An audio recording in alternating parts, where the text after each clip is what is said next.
Now I would like to invite Honorable Sikyong Pemba Sringla, the democratically elected political leader of the Tibetan government in exile, to address the gathering.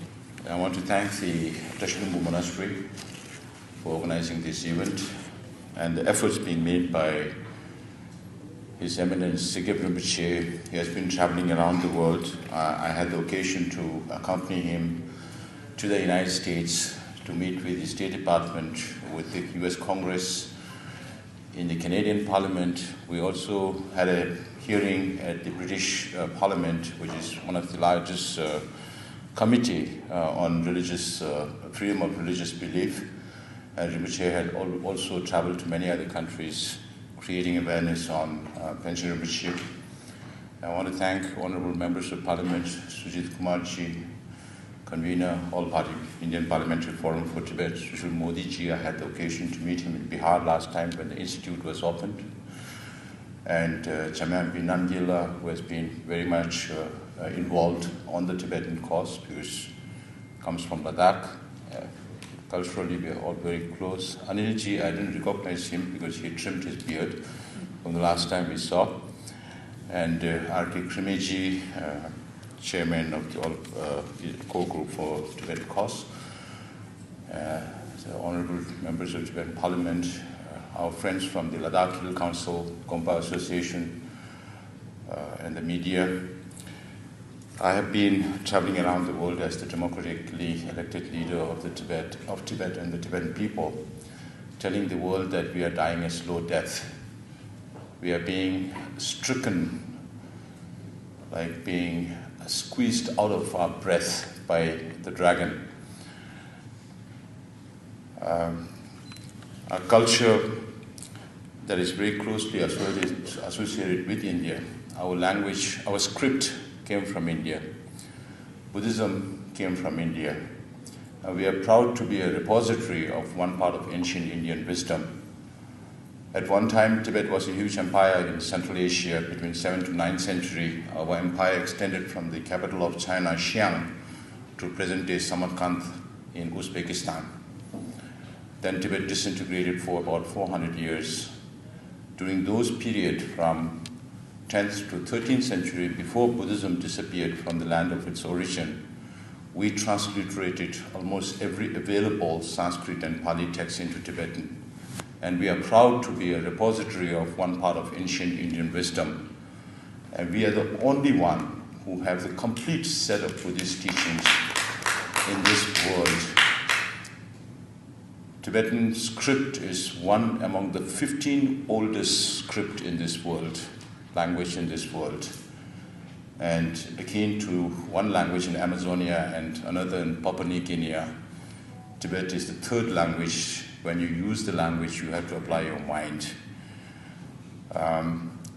So it is of utmost importance for India as well to preserve one of its branches of wisdom that the Tibetans have preserved in its pristine quality over the last 1,300 years.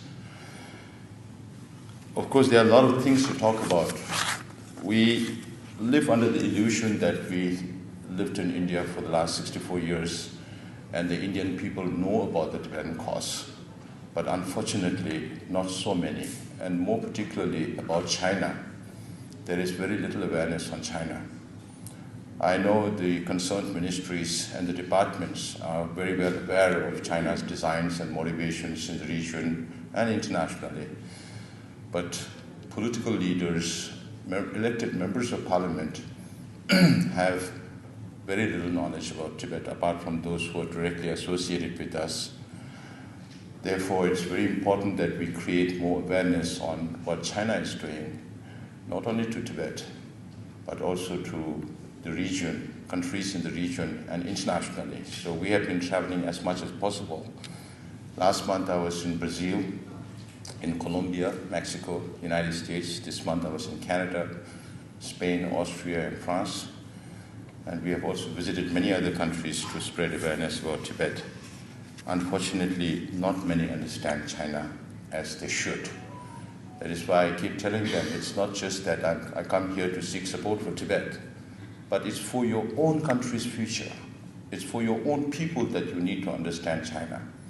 It's not enough just to have investment from China and be happy about it. There's nothing called free lunch with China. Everything has a design. China has a lot of strategy involved whenever they invest money in any part of the world. Unfortunately, despite the rhetorics from many countries, business is going up with China. And the only thing that can bring China down on its knees is economy. Right now, China is having a lot of problems on the economic front and also on the political front, even though the system is very opaque. There are a lot of things that we can talk about: the geostrategic importance of Tibet, the historical independent status of Tibet, and the role that Tibet plays as a political buffer between the two most populous nations in this world, India and China. Till China's occupation of Tibet in 1950, there was never ever a border between China and India. There was never ever a war between India and China. Only after China occupied Tibet, it became Indo-China border. But I take solace in the fact that the Indian government has not changed the name from Indo-Tibetan Border Force and Indo-Tibetan Border Police to Indo-China Border Police.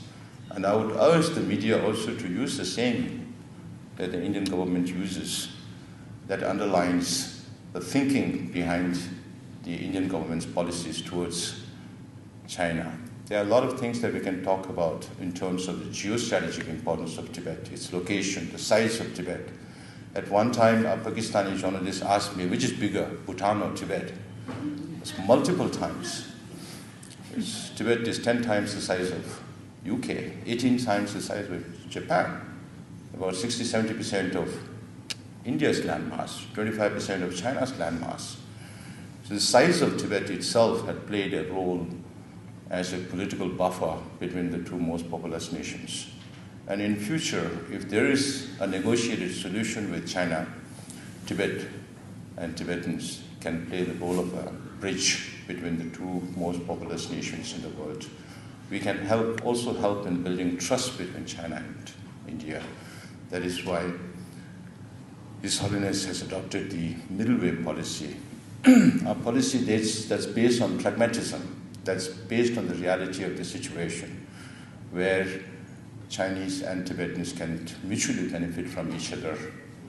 A negotiated, non-violent solution could be lasting, and that is what we are pushing for, despite the historical status of Tibet as an independent state.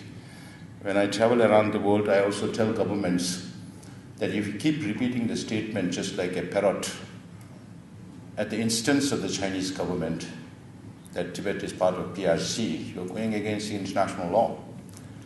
We have only one agreement with China. That's a 17-point agreement, the so-called 17-point agreement that was forced upon us after occupation of Chamdo. And under international law, that should be null and void. Whether it's happening to Ukraine today or whether it happened to Tibet more than 70 years ago, it's the same international law after the formation of United Nations. And we also tell governments that you keep repeating the statement that Tibet is part of PRC. But on the other hand, just maybe to appease His Holiness Dalai Lama or the Tibetans, countries also say we support negotiation between the representative of His Holiness Dalai Lama and the Tibetan and the Chinese leadership. But these two don't go together. If there is no recognition of the historical status of Tibet as an independent country, there is no liberation for middle way. There's no reason why China should come and talk to us. And when you keep repeating that statement, then you're removing the very ground for negotiations. And the third thing we tell the international community is that why is China asking other governments to say Tibet is part of PRC, not other regions like East Turkestan or Mongolia? Because the Chinese government knows that they have no legitimacy of their rule over Tibet. That is why they are trying to seek that legitimacy from the international community. But unfortunately, the international community does not understand Tibet's history, but they keep parroting China's coercive means of accepting Tibet as part of China. And that is not fair. That is not justice for the Tibetan people. And there is also the environmental significance of Tibet. Tibetan rivers, the rivers that originate from Tibet flow into India and Pakistan in the form of Indus, which is the cradle of Indus Valley civilization, one of the oldest civilizations in this world. Yellow River originates from Tibet and flow into China, and Yellow River is the cradle of Chinese civilization. So rivers that originate from Tibet are homes to many civilizations, and some of them very old civilizations in this world. If it is not for Yellow and Yangtze, China would not be able to support its 1.4 billion people. Then you have the Mekong that flows from Tibet and into 5 different countries in Southeast Asia: Burma, Laos, Cambodia, Thailand, and Vietnam. Then you also have Irrawaddy and Salween that flows into Burma. You have the Brahmaputra that originates from Western Tibet, comes to Eastern Tibet, takes a U-turn to come into India and into Bangladesh. And China is building a dam twice the size of Three Gorges, which is the biggest in the world, to generate 3 times the electricity that Three Gorges produces. And you can imagine how much land is going to be inundated upstream to store that much of water that will destroy so much flora and fauna that is very unique to Tibet. Last time I was in Arunachal Pradesh, and the Chief Minister Pema Khandula was very kind enough to send us a helicopter to travel by. And I was traveling from Meo to Tuting, and the whole route of that helicopter was over the Brahmaputra. And Brahmaputra was very murky. When you see from the helicopter, the tributaries that join the Brahmaputra were pristine clean, pristine clear, and that's how Brahmaputra should be coming from inside Tibet, but it's very murky. And when I asked the locals, they said it's not just happening in the last 2-3 months or last 1 year. It has been happening since 2018. And that is proof enough of what Chinese government is doing at Pema Kwe, the Great Bend, where they are building this massive mega structure. And the whole Himalayan region, as scientists say, is still growing by 10 millimeters every year because of the tectonic shift between the Gondwanas and the Eurasian plate. In that case, the whole Himalayan region is also prone to earthquakes, to seismic. It's a huge seismic zone. If something happens to the size of that kind of a dam inside Tibet, what's going to happen to people in Arunachal Pradesh, in Assam, and in Bangladesh? They are going to be washed away. There's going to be serious human catastrophe and destruction of properties, which we cannot imagine at this stage. So it should be a major concern to the government of India and to the people of India to take care of Tibet's environment. Smaller rivers like Karnali flow into Nepal. So you're talking about Tibetan rivers that flow into 10 different countries in the region. And the countries that we are talking about are some of the most densely populated areas in this world. Some people say the Third World War could happen because of water. In that sense, Tibet is a huge biospot. You're talking about serious water security. You're talking about serious food security in the region, because China does not share any hydrological data with any of its downstream countries. But the downstream countries are not strong enough to rise up and tell that reality to the Chinese government, including India. I was here in Delhi as the director of Tibetan Parliamentary and Policy Research for 7.5 years between 2001 and 2007-08. And we organized the first water conference. There was very little awareness. Now we can see a little more awareness, but that is not enough. I think we have to rise up to the occasion and tell China for what they are doing to Tibetan rivers, to the Tibetan water, to Tibet's ecology and environment. And then also there is the Tibetan Buddhist culture. Now in this world, ridden with violence, the message of Buddha is more relevant than ever before. And we Tibetans have preserved that religion, and that message is manifested in the form of His Holiness teachings around the world as a messenger of India, of Indian wisdom. Of course, today we are here to talk about Panchen Rinpoche.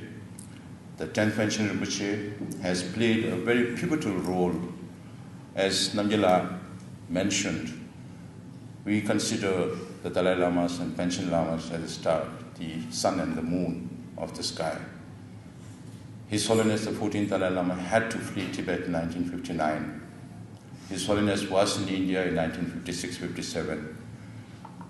Panchen Rinpoche, the 10th Panchen Rinpoche, also accompanied His Holiness in 56-57, visited on pilgrimage to many Buddhist sites in India. And when His Holiness came to India as an exile, as a refugee, as a political refugee, Panchen Lama decided to stay back in Tibet. And he wrote a 70,000 character letter way back in 1962-63 to the Chinese leadership describing the bad situation that Tibet has turned into after China's occupation inside Tibet. And he was incarcerated. He was publicly denounced. He had to go through a lot of things, including incarceration for more than 10 years during the Cultural Revolution, when everything old was being destroyed in the whole of China and more so in Tibet, where 6,000 monasteries were destroyed.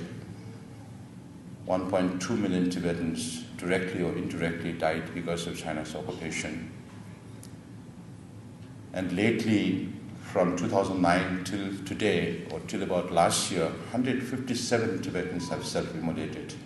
And when we travel around the world, people ask us, why don't we hear about Tibet anymore? But who's paying attention to nonviolence or nonviolent movements? There's too much focus on violence. Look at Israel, Hamas, look at Ukraine. And then it's more like we are promoting violence. People realize that only if you take up violence, the world pays attention. There is not enough attention on nonviolent movements. We've been decrying about this. And the world international community also look up to India as a leader. There's no political space inside Tibet. If you have read 1984 by George Orwell, it's more like George Orwell's 1984 has come into reality in the whole of China and more so in Tibet, where the state surveils and controls everything. Now the government collects DNA samples of people, iris scanning of people, electronic identification, geolocation, and they track every single thing what the Tibetans are doing. And the system is so gridlocked that even if I think about self-immolation today, I have to think 100 times before I burn myself. I could die, I could get scarred for life, but then all my immediate relatives are going to suffer because of my action. And that's how gridlocked the system is. And that is how there is no space for political activities inside Tibet. And that is why you don't hear much about Tibet these days. In terms of religious freedom, the number of monks and nuns have come down drastically.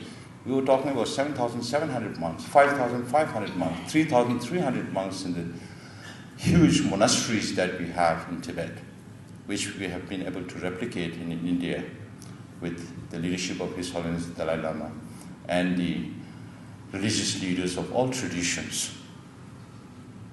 Now, the management of the monasteries and nuns have been taken over by the Chinese intelligence security forces and the United Foreign Work Department.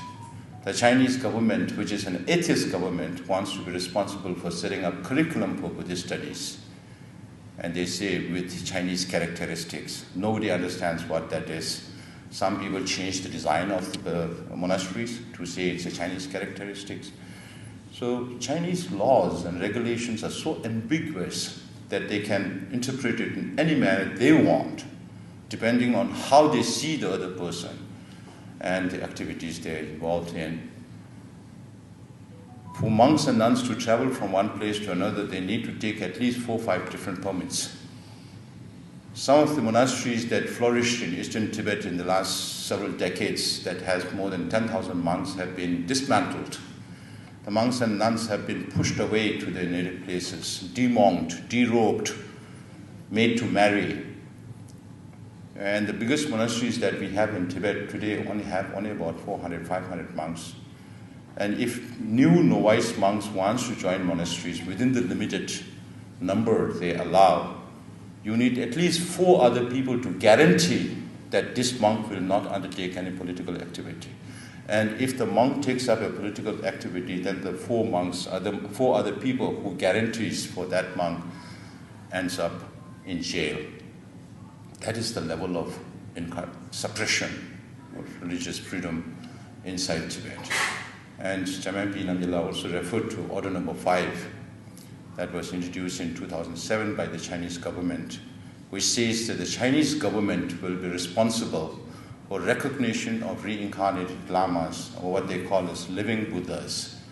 And they have been maintaining a list of the lamas that they have recognized.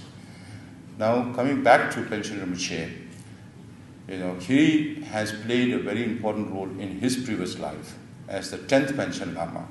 After he was released from prison after the death of Mao Zedong, when Deng Xiaoping took up the responsibility in China, there was little space for freedom in the early 80s when Hu Yaobang also sent his people to study the situation inside Tibet. And Panchen Rinpoche played a very, very important role in getting Tibetan language back on the Tibetan landscape, Tibetan religion back on the Tibetan landscape. But unfortunately, he died very young.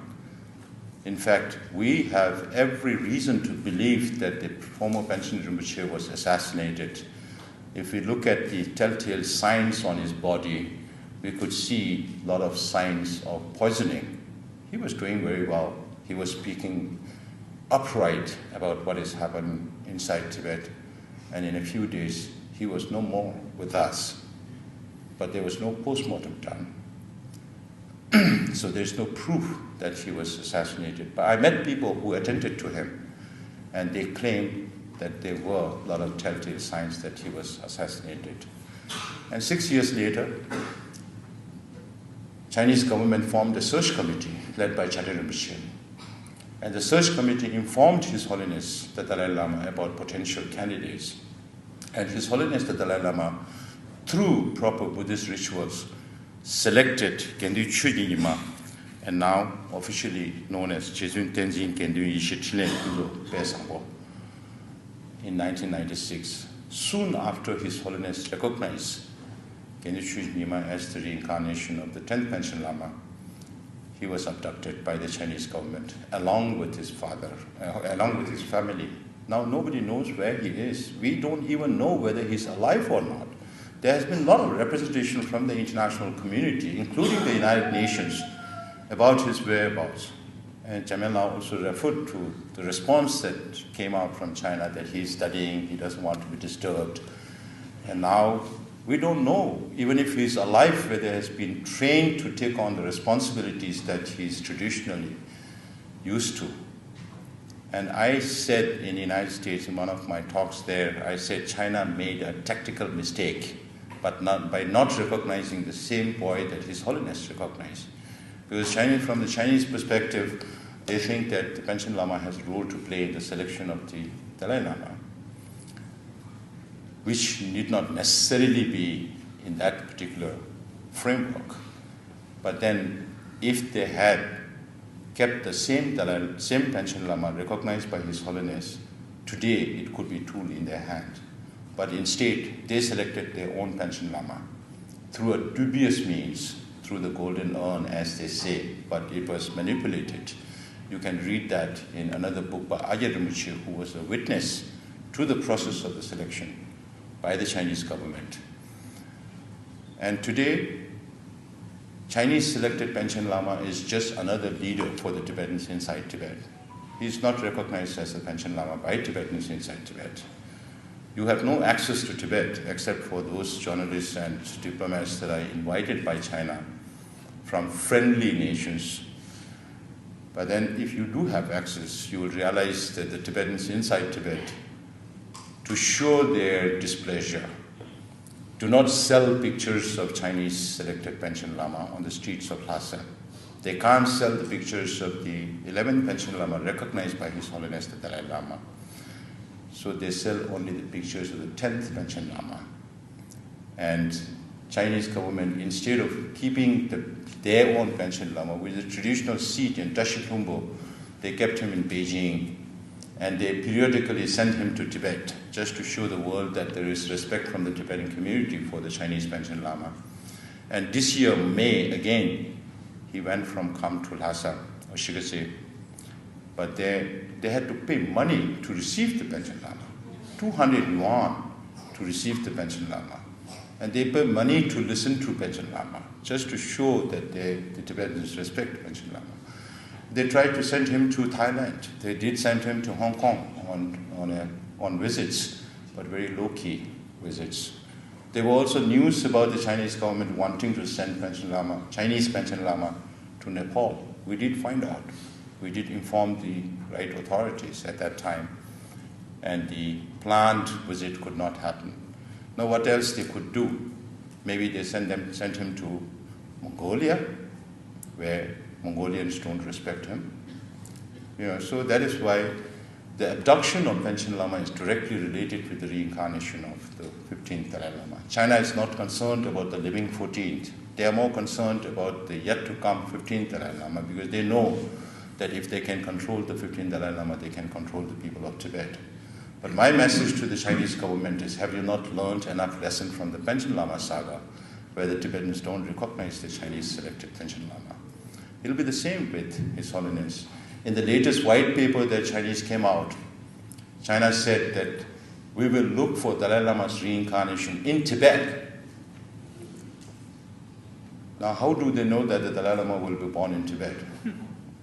The 4th Dalai Lama was born in Mongolia, and Angela also referred to the 6th Dalai Lama being born in Tawang. So there have been 2 Dalai Lamas who were born outside Tibet. His Holiness the Dalai Lama, the 14th Dalai Lama, has been very, very categorical in his statements that he will be born only in a free world. So if Tibet is not free at the time of such an eventuality, then His Holiness will not be born in Tibet. So search for His Holiness inside Tibet would be a futile exercise.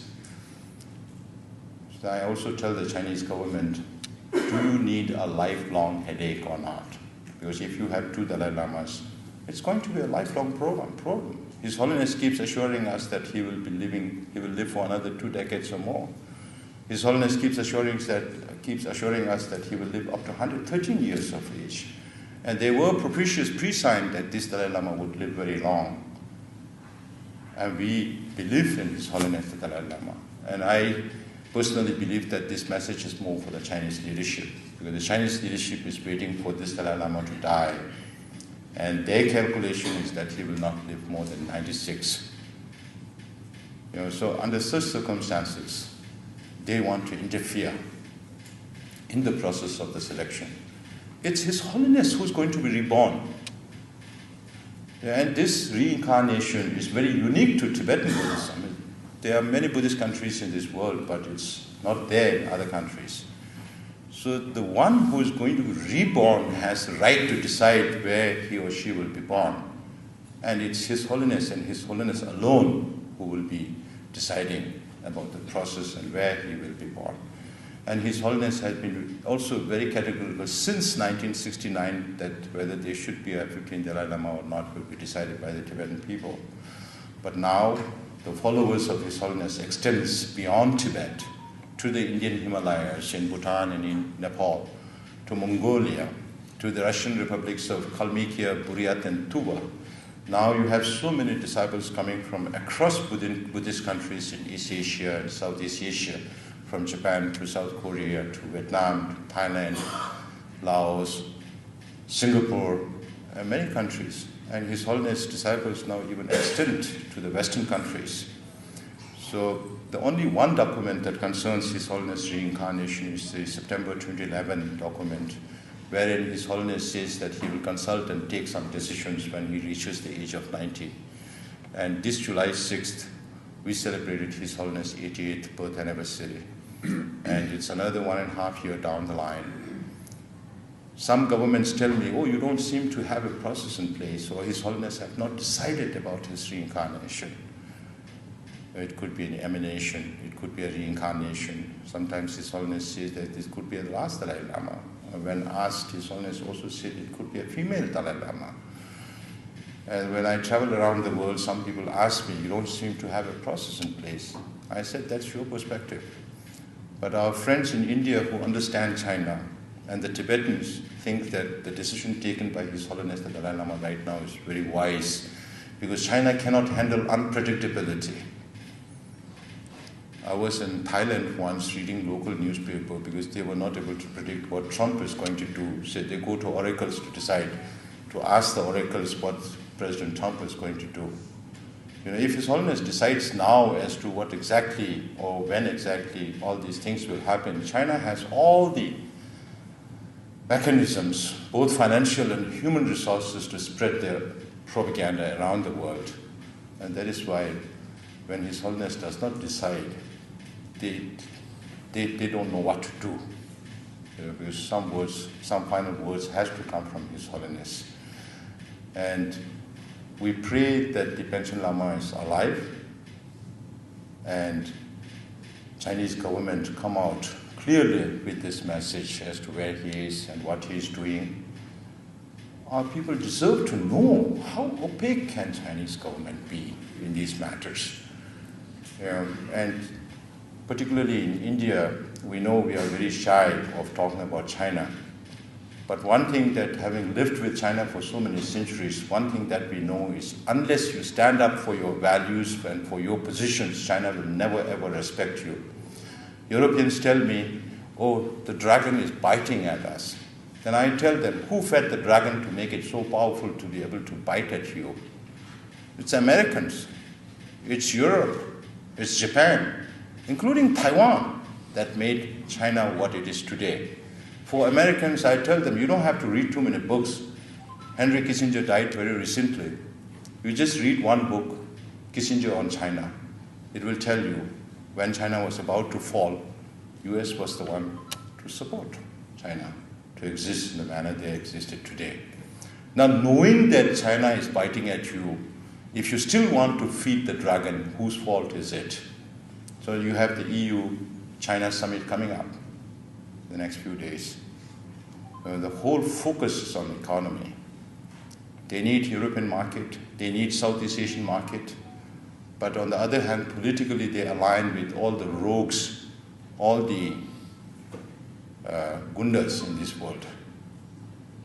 So China is playing this dual game because of its belligerence on the Indian border, bellicosity towards Taiwan, and hegemonic ambitions in the region, including South China Sea. They keep these hotspots burning. And when there's a real threat to the survival of the Communist Party, then they will take some action. That is how I understand the situation. Otherwise, nothing grows on the land that they are fighting at, on the LOC, in Ladakh. We were there. Our friends are here from Ladakh. They know how the landscape looks like, the salami slicing of India. But that is more. And they are pushing India towards the West and with the free world. And we are very happy that today India has taken a more stronger position that unless there's disengagement from all sectors, there won't be normalization of relationships. So that is how it should be, because China has been trying to contain India for too long with its all-weather friendship with Pakistan. Very flowery language, higher than the skies, deeper than the ocean, sweeter than the honey relationship with Pakistan. And it's all aimed towards containing India. So I thank again Sigib Rinpoche for his leadership as the abbot of Tashnumbu Monastery, as the traditional seat of the Panchen Lamas, traveling around the world, telling the world about, finding out about what happened to Panchen Lama. We deserve to know. This is a very simple information that the Chinese government need to divulge. They cannot keep it hiding for that long. So thank you very much for your attention and for your time, and I'm very glad to be part of this discourse. And we'll keep pushing for Panchen Rinpoche's release along with all other political prisoners that are being incarcerated for Tibet just because they are a little more popular than others. Whether you are an environmental activist or a language activist or a religious leader, or when you gain little fame in Tibet, then it's a threat to the Communist Party. So that should stop. we hope that better sense will prevail on the leaders of China. I also jokingly tell countries that if you have good brain surgeons, we'll bring the Chinese leader one by one, do brain surgery on them, put some common sense in them and send them back to China. Because we have addressed their main concern, sovereignty. But unfortunately, they are still not being realistic. And I think the Indians also need to understand China better. It's not like old times. There has to be more awareness on what China is doing and its motivations around the world. Only then can we be more vigilant. Only then can we be able to take more pragmatic policies in regards to China. I've been asking the Europeans, we need more transatlantic cooperation when it comes to China. Please don't look at us as victims of communism, Chinese communism. If you want to bring about positive change in China, we are the internal forces. You need both internal forces and external forces. Tibetans are the internal forces. Uyghurs are the internal forces. The Mongols are, so also the Hong Kongers and Taiwanese in that sense. So if we have to bring about positive change in China, please look at us as partners, not just victims. Then we can also play a positive role in framing your China strategy and Indo-China policy. Thank you very much.